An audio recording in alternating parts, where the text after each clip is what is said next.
Viper.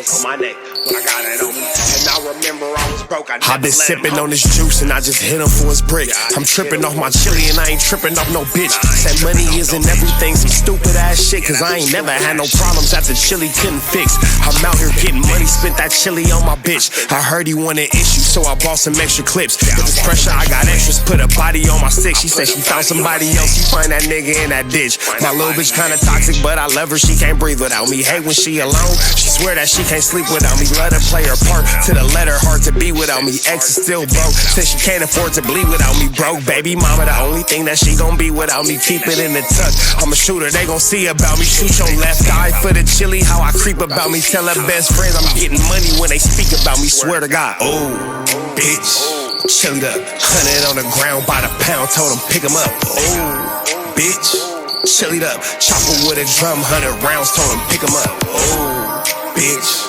chilled up, 100 on the ground by the pound, told him pick him up. Oh, bitch, chilled up, chopper with a drum, 100 rounds, told him pick him up. Now I've been gone for a minute, let me remind that nigga. Smith the 40 to your fade and push your line back, nigga. Got his zone where he sleep, ain't hard to find that nigga. Or he a NASCAR fan, a Glock could dry that nigga. Got the lows for the cheap, put them hoes on the street. You acting bold on IG, well I crash and repeat. Don't let that bitch hype you up, I leave you cold in the street. K lift the nigga up, so I'll blow it at his feet. Put a body on my bitch and my switch like they best friends. Call of Duty guns ain't got no FNs. They say be the bigger person, some shit I can't let live. Headshots to change your mind, ain't thinking about no best shit. My whip from overseas, my weed is domestic. Beat a nigga like a bitch, like I'm trying to go domestic. The guns don't test it, write the name, you got that message. Bring that drama where you live, it's like the young and the restless. Swear to God, oh, bitch, chilled up, 100 on the ground by the pound, told him pick him up. Oh, bitch, chilled up, chopper with a drum, 100 rounds, told him pick him up. Oh, bitch, chilled up, 100 on the ground by the pound, told him pick him up. Oh, bitch, chilled up, chopper with a drum, 100 rounds, told him pick him up. Oh, hoes on the street, acting bold on IG, I crash and repeat, nigga. 60 bands on my neck when I got it on me, and I remember I was broke, I never let him homie. It's a beautiful Sunday. It's a beautiful Sunday, man. Make sure y'all shop richtraphouse.com. Make sure y'all get into richtraphouse.com. Get some of this good Words of Hard merchandise, man. We got hats, we got shirts, we got hoodies, and we got the Virgin Mary In Jesus' Name I Pray collection. You see, got the good angels on the side, man. You see, good angels on the side. Good angels on the side, you feel me? And then, of course, on the back, In Jesus' Name I Pray. So make sure y'all get into that. If y'all haven't got into that, richtraphouse.com. December the 15th, the Rich Trap Drive. That's this Sunday, December the 15th, Rich Trap Drive. Drop your donations. You can drop it on the richtraphousewebsite.com. You can get it over there. Or you can go into the super chat. You can go into the comments and, do the paid comments and all that wooty bam. We will be giving away Christmas to a family in need. That's a family indeed. You feel me? You feel me? Sunday, December the 15th, Rich Trap House. Make sure y'all tap in with that. Do the donations. The Rich Trap Drive. Last day to donate is December the 14th. Make sure y'all get into that. And we got a new video, Chillied Up. New video out now everywhere. So make sure y'all go tap in with that because Chillied Up is out now. Make sure y'all get into that if you ain't got into that. You feel me? You feel me? It's looking like it's some trouble in paradise. As 600 says, Reggie Wright is an informant and Rat Run Hunter is a buster for hanging out with him. It looks like the exposers are having a hard time staying together and it's coming to an implosion, if you will. Is there a mutiny on the rise? We finna find out together, man. Shout out to Scandalous Los Angeles. Let's see what Snitch Hunted has to say about Officer Rat. Let's get into it. Let's go. Reggie Wright does. What does he do, bro? I don't even know. Ain't he like somebody snitch or informant or police or something? Ain't he like somebody snitch or informant or police or something? Russ Poole called it a false flag operation, and I don't see how you could call it anything else, especially if it's true that Reggie Wright Jr. was informing for the FBI and the LAPD. Was he also informing for Vegas? I mean, this is Knight's right-hand guy. And this is Knight's right-hand guy. And this is Knight's right-hand guy. And this is Knight's right-hand guy.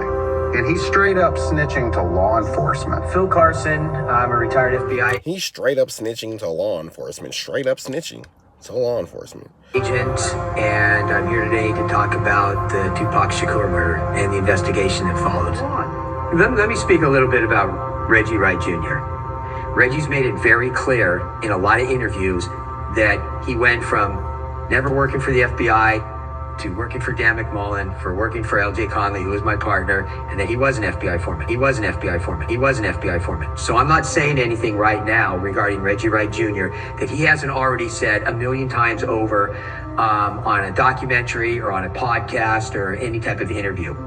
Yes, Reggie was working with the FBI. Yes, Reggie was working with the FBI. Yes, Reggie was working with the FBI. In this last interview that I did on his podcast, he stated that he only provided information regarding the corrupt mayor of Compton at that time, which is Omar Bradley. Okay, that's a flat out lie. And if anybody believes that that's all that Reggie provided, they're fools. And if anybody believes that that's all that Reggie provided, they're fools. Wake up. Well, we're not surprised that Reggie Wright is a snitch. He was a cop.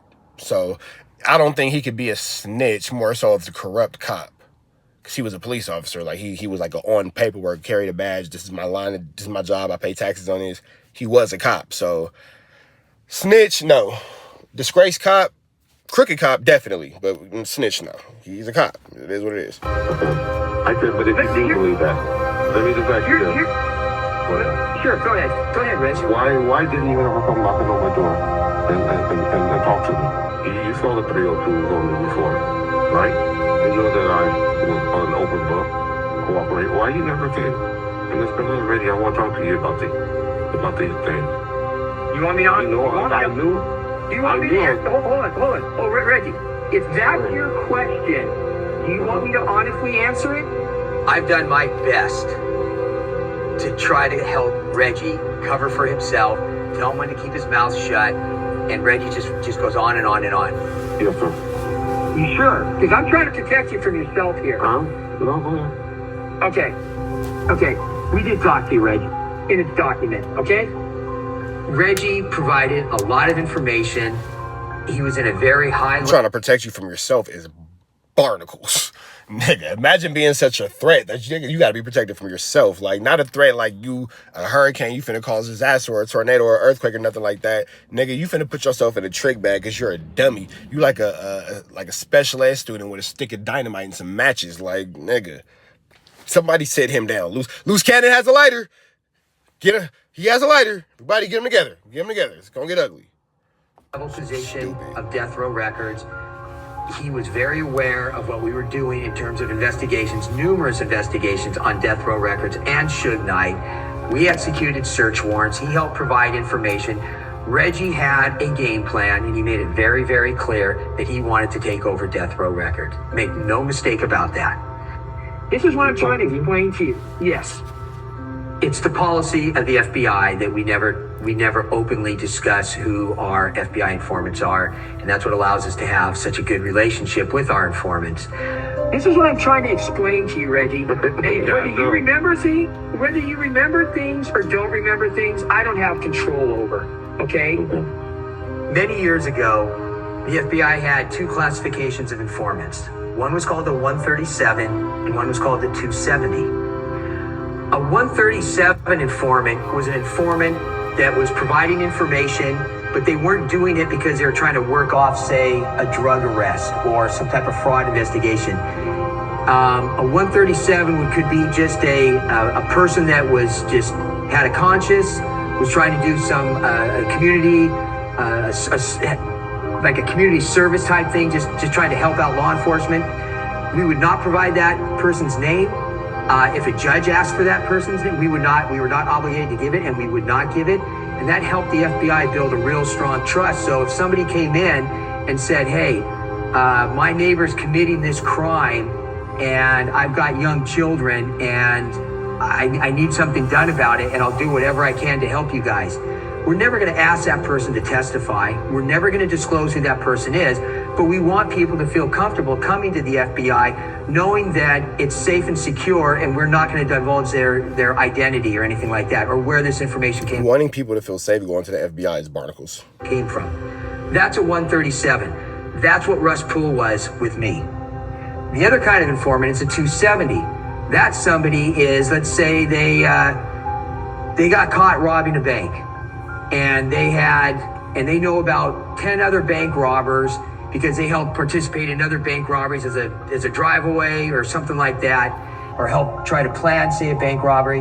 And so they wanted to cooperate. And for that cooperation, we wouldn't promise them anything, but we told them it's mandatory that you're willing to testify, and then based on the information that you provide, the truthfulness, and the results from the information you provided, there's a strong likelihood that they're going to get some type of benefit from, whether a sentence get reduced or whatever the case may be. That's a 270. So it all depends on where you classify. If you're somebody that's trying to work a beef off, or you're just trying to provide information,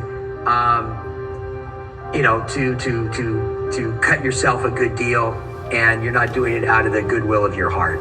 You understand that? You understand the distinction between the two, right? Okay, yeah, I got you. Okay. I'm not the one who made the rules, my nigga. You see, y'all be acting like y'all mad at me because the rules is looking bad on y'all. Y'all breaking the rules. That's the rules, bro. The nigga who's not even in the game telling you the rules is barnacles. Barnacles, but all right. You hanging with a rat, you's a buster. You's a buster. You's a buster. I didn't make that up. That's shit before I was born, bro. That is what it is. I'm just reading the rule book to y'all. You know what I'm saying? I stand on that. He was a buster, bro. He's a rat. He told already. So I don't understand why niggas think that something's different, bro. So once you jump out there like that, it is what it is, homie. You feel me? You chose your side, bro. You fuck with rats, bro. A nigga's a buster. It's a buster. It's a buster. You feel me? You speaking up for dude, bro. Fuck her, bro. And it's gonna be like that, nigga. And there you got it, man. 600's calling Wack a buster. All right. Red dots to the left. You know the rest. And it's Free Avenue Angel. Until he's free. We gone.